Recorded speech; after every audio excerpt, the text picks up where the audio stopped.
ഈ ഇരിക്കുന്ന സിസ്റ്റം മൊത്തം മാറ്റിയാണ് നമുക്ക് പുതിയ സെറ്റ് ഫിറ്റ് ചെയ്യേണ്ടത്. പെയിന്റിംഗ് വർക്കുകളെല്ലാം തീർത്ത് നമ്മളിങ്ങനെ ചിൽ മൈൻഡോടെ പൊക്കോണ്ടിരുന്നപ്പോഴാണ് നമുക്ക് ചേർത്തല ഒരു കംപ്ലയിൻറ്റ് വന്നത്. ഇത് ഇരിക്കുന്ന സെറ്റ് നമ്മൾ 6 മാസം മുമ്പ് ഇൻസ്റ്റാളേഷൻ ചെയ്തതാണ്. എന്തോ ഒരു കംപ്ലയിൻറ്റുകളുടെ ടച്ചും കാര്യങ്ങളൊന്നും വർക്ക് ചെയ്യുന്നില്ല. നമ്മളെ വിളിച്ച് കംപ്ലയിൻറ്റ് അറിയിച്ചപ്പോൾ തന്നെ നമ്മൾ ഓഫീസിലേക്ക് അയച്ചു. അപ്പോൾ തന്നെ അവിടുന്ന് പുതിയൊരു സെറ്റ് വെച്ചിട്ട് റീപ്ലേസ് ചെയ്ത് കൊടുത്തേക്കാൻ പറഞ്ഞു. എന്നാൽ പിന്നെ അങ്ങനെ ആയിക്കോട്ടെ എന്ന് വെച്ചാൽ നമ്മൾ നേരെ ചേർത്തല LIC ഓഫീസിലേക്ക് എത്തി. ഇവിടെയാണ് നമുക്ക് ലൊക്കേഷൻ തന്നത്. 2024 മോഡൽ എക്സ്റ്റർ ആയിരുന്നു ഇവിടെ പാർക്കിംഗ് നമുക്ക് വേണ്ടി വെയിറ്റ് ചെയ്തിരുന്നത്. സെറ്റിൻ്റെ എന്താ കംപ്ലയിൻ്റ് ഒന്നും നമ്മൾ ചെക്ക് ചെയ്ത് നോക്കിയില്ല. ഇവിടുന്ന് സെറ്റ് അടിച്ചുകൊണ്ട് പോയിട്ട് വേണം നമുക്ക് സെറ്റിൻ്റെ കംപ്ലയിൻറ്റും കാര്യങ്ങളെല്ലാം കണ്ടുപിടിക്കാൻ. പിന്നെ കസ്റ്റമർ വെച്ചിട്ട് ഒത്തിരി നാളൊന്നും ആവാത്തതുകൊണ്ട് തന്നെ നമുക്ക് റീപ്ലേസ്മെൻറ്റ് 1 ഇയർ ഉള്ളതുകൊണ്ട് അത് ചെയ്ത് കൊടുക്കണം. നമുക്ക് ചെന്നപാടെ വണ്ടിയുടെ കുറേ വീഡിയോസും കാര്യങ്ങളൊക്കെ എടുത്ത് നമ്മൾ നമ്മുടെ പണിയിലേക്ക് അങ്ങോട്ട് സ്റ്റാർട്ട് ചെയ്തു. ആദ്യം തന്നെ നമുക്ക് കണ്ടുപിടിക്കേണ്ട സെറ്റിൻ്റെ കംപ്ലയിൻറ്റ് എന്താണെന്നുള്ളതായിരുന്നു. സെറ്റ് ഓൺ ആക്കിയപാടെ നമുക്ക് മനസ്സിലായി ടച്ചും കാര്യങ്ങളൊന്നും വർക്ക് ചെയ്യുന്നില്ല. അപ്പോൾ ജസ്റ്റ് ഒന്ന് ടച്ച് കാലിബ്രേഷനും കാര്യങ്ങളും ചെയ്ത് നോക്കിയിട്ട് പോലും സെറ്റിന് ഒരു അനക്കമില്ല. എന്തോ ഒരു ഡെഡ്നെസ് ഫീൽ ചെയ്യുന്നുണ്ട്. ഇങ്ങനെ ചത്തിരിക്കുന്ന സിസ്റ്റത്തെ കിടന്ന് നമ്മൾ കൂടുതൽ പണിഞ്ഞിട്ട് കാര്യമൊന്നും ഇല്ലാത്തതുകൊണ്ട് തന്നെ നമ്മൾ നേരെ ഒറ്റ കറക്കിന് സ്റ്റിയറിംഗ് അവിടെ 2 സ്ക്രൂ ഉണ്ട്. അത് അഴിച്ച് കഴിഞ്ഞാൽ നമുക്ക് ആ സെറ്റ് ഫുള്ളായിട്ട് ഇങ്ങനെ അഴിച്ചെടുക്കാം.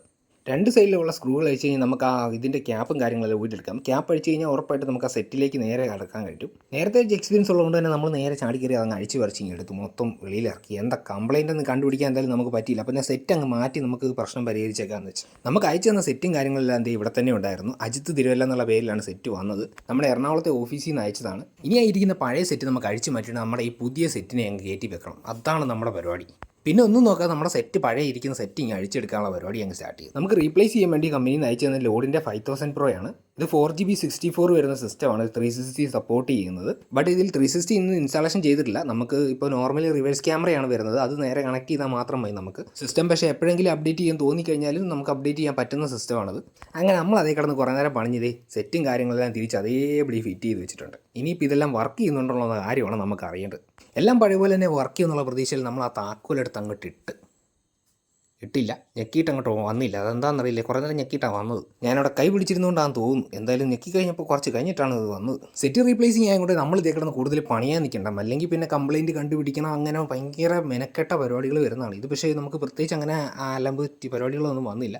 നേരെ റീപ്ലേസ് ചെയ്താൽ മാത്രം മതിയായിരുന്നു. ബാക്കിയുള്ള ചെറിയ ചെറിയ പരിപാടികളുണ്ടല്ലോ, നമ്മുടെ 360യുടെ ഇതിൽ നിന്ന് മാറ്റിയിടണം, നമ്മുടെ റെസൊല്യൂഷൻ ചേഞ്ച് ചെയ്യണം, നോർമൽ ക്യാമറയിലേക്ക് മാറ്റണം. അങ്ങനെ ചെറിയ ചെറിയ നമ്മുടെ പരിപാടികളെല്ലാം പെട്ടെന്ന് തീർത്ത് ബാക്കി സെറ്റിൻ്റെ എല്ലാം മൊത്തം ക്ലിയർ ചെയ്ത് റീസ്റ്റാർട്ട് ചെയ്ത് സെറ്റ് ചെയ്തിറക്കി. എനിക്ക് വീട്ടിൽ പോകാൻ വേണ്ടിയുള്ള ഒറ്റ കാരണത്താലാണ് ഞാൻ ഈ പെട്ടെന്ന് പണികളെല്ലാം തീർക്കുന്നത്. എത്രയും പെട്ടെന്ന് തീർക്കുന്നു അത്രയും പെട്ടെന്ന് നമുക്ക് വീട്ടിൽ പോകും. അപ്പോൾ നമ്മൾ അത്ര ധൃതി വെക്കാറില്ല. എന്നാൽ പോലും നമ്മൾ കാര്യങ്ങളെല്ലാം പെർഫെക്റ്റായിട്ട് പെട്ടെന്ന് തീർത്തിട്ട് നമ്മൾ ഇറങ്ങി രക്ഷപ്പെടും അവിടുന്ന്. അപ്പോൾ നമ്മൾ വന്ന പരിപാടിയെല്ലാം നമുക്ക് തീർന്നു. ഇനിയിപ്പോൾ നമുക്കുള്ളതെന്ന് വെച്ചാൽ ജസ്റ്റ് ഒന്ന് വണ്ടി ഓടിച്ച് നോക്കണം.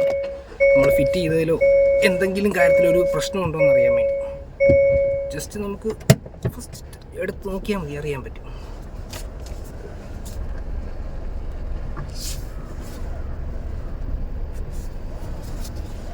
എടുത്തതിലോ കാര്യത്തിലൊന്നും വേറെ പ്രശ്നമില്ലെന്നാണ് തോന്നുന്നത്.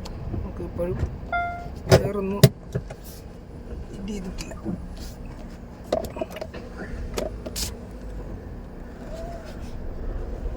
അവിടെ തന്നെ തിരിച്ച് കയറ്റിയിട്ട് നമുക്ക് പോയേക്കാം.